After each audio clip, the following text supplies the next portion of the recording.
L'Associació Valenciana d'Agricultors, ABA-ASAJA, demana reflexió a la classe política i al conjunt de la societat per a compatibilitzar la protecció de les espècies de fauna salvatge amb la protecció dels agricultors i ramaders que pateixen danys rècords a causa de la descontrolada i excessiva superpoblació d'aquests animals. D'aquesta manera, reacciona l'organització agrària a la votació ajustada de la Comissió Estatal per al Patrimoni Natural i la Biodiversitat que inclou el llop en el llistat d'espècies silvestres en règim de protecció especial, i que, de confirmar-ho el govern, suposaria prohibir la caça d'aquest depredador que cada any ataca més de 4.000 animals, entre vaques, xònecs, abelles i cabres, en les explotacions ramaderes espanyoles. ABA-ASAJA considera aquesta decisió com un precedent perillós, que amenaça amb dificultar l'aprovació de lleis encaminades tant a buscar un equilibri poblacional dels animals silvestres que permeta la convivència de la fauna silvestre, agricultura i ramaderia, com en cas de danys a establir una sèrie de compensacions indemnitzatòries amb les quals alleugerar les pèrdues ocasionades en les explotacions agropecuàries.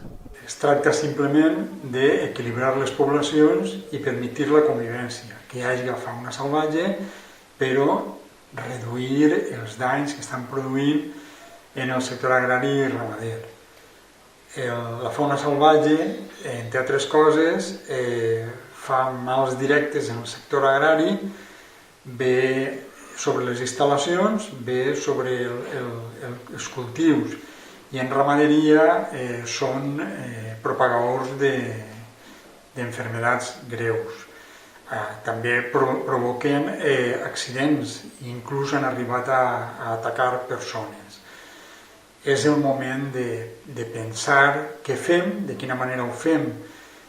i repeteix, n'hi ha que buscar un equilibri i una convivència, però urgeix una llei nacional